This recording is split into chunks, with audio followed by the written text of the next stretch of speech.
En un congreso organizado por la RAO, la Red Argentina de Ovnilogía, en la ciudad de Mar del Plata, en el año 1997, tuve la suerte de conocer personalmente al señor Rubén Mansilla, quien investigó un interesante caso en la localidad de Rauch, provincia de Buenos Aires. Mansilla me obsequió en aquel encuentro un boletín de su autoría donde desarrolla este caso.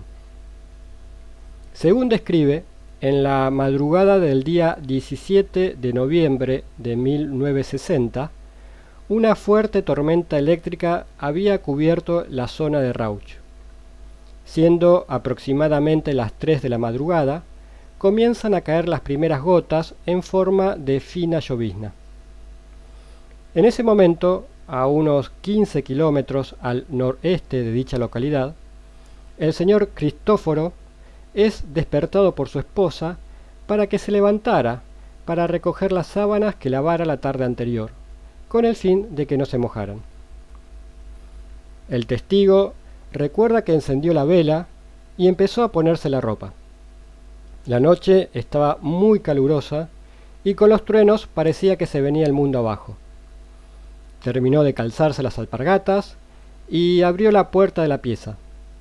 Los relámpagos se sucedían uno tras otro, iluminando el campo. El testigo había caminado 4 o 5 pasos cuando quedó como de día. Era una luz tan intensa que eclipsó la de los relámpagos. Según cuenta, se asustó porque le pareció que eso se le venía encima y en 2 saltos estuvo dentro de la pieza. Por su parte, su señora relata que la pieza quedó iluminada como si un automóvil enfocara sus focos desde pocos metros. Entonces se escuchó un golpe. Fue tremendo. Pareciera como si ahí nomás en el patio hubiera caído un avión. Junto con el golpe se apagó esa luz. Entonces la señora le preguntó a su esposo: ¿qué fue eso? Pero no tuvo tiempo de contestar, me dice, pues todo empezó a temblar. Parecía que se iba a caer la casa. El señor Cristóforo continúa relatando que las paredes temblaban. La casa era de adobe con techo de zinc. Por suerte, solo duró un instante. Después comenzó a llover fuerte. Nunca en su vida había visto ni oído algo así. Fue todo tan rápido que creo que duró 10 o 12 segundos, relata. Luego de esto, el testigo no se animó a salir. Como a la hora, dejó de llover. Al amanecer, fue a buscar su caballo y salió al campo, dispuesto a encontrar la respuesta a lo ocurrido. En los alrededores de la casa no se veía nada. Entonces tomó rumbo hacia el fondo del campo.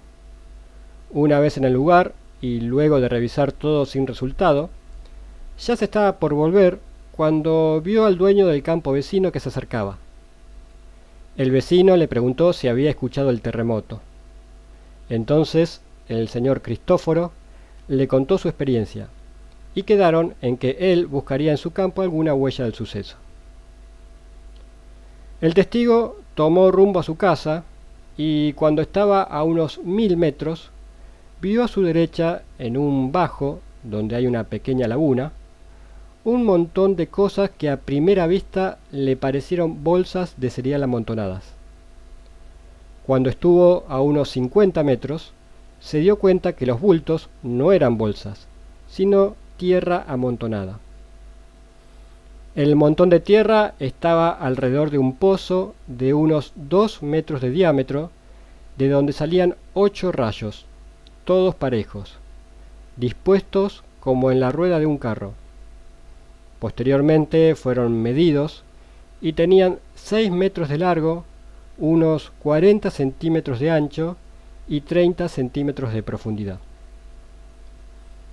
Entre los rayos había una especie de cuevas, pero sin forma definida.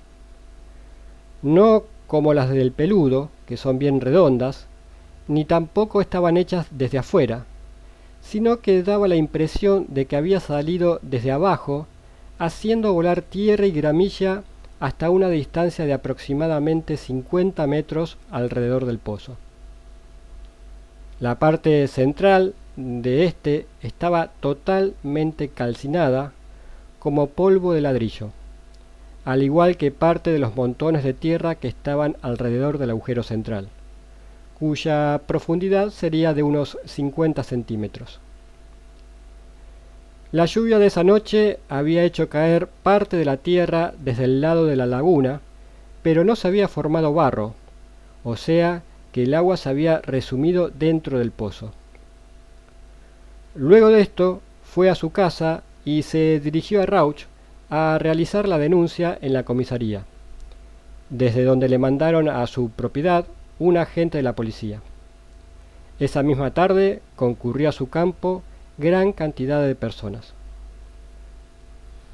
En aquel momento los periódicos hablaron de un trozo de satélite o de una etapa propulsora, de un rayo o de un plato volador que incluso estaría enterrado ahí y que estaba custodiado por el ejército. No faltó quien dijo al mes que del pozo salía humo y calor. Todo quedó desmentido por el señor Cristóforo, es decir, la única custodia que tuvo fue un agente de policía que le mandaron de la comisaría de Rauch cuando él hizo la denuncia. Después fue una gran cantidad de gente por espacio de 2 semanas. El mencionado agente de policía estuvo 3 días hasta que por pedido del mismo Cristóforo se retiró. Es evidente que lo que descendió allí no cayó, como literalmente se piensa, en caída libre, pues siendo así, jamás pudo quedar en una forma definida y menos en un terreno blando. ¿Un rayo? ¿Con esa simetría? Se desconocen descargas con esas características. ¿Un satélite o etapa propulsora? Imposible, porque sin lugar a dudas algo habría quedado. En el año 1973, a un grupo de personas se les ocurrió cavar en el lugar, pensando que encontrarían algo. Así es que cavaron hasta una profundidad de 4 o 5 metros, siguiendo el centro del pozo con su tierra calcinada. No pudieron continuar, pues llovió y se inundó todo.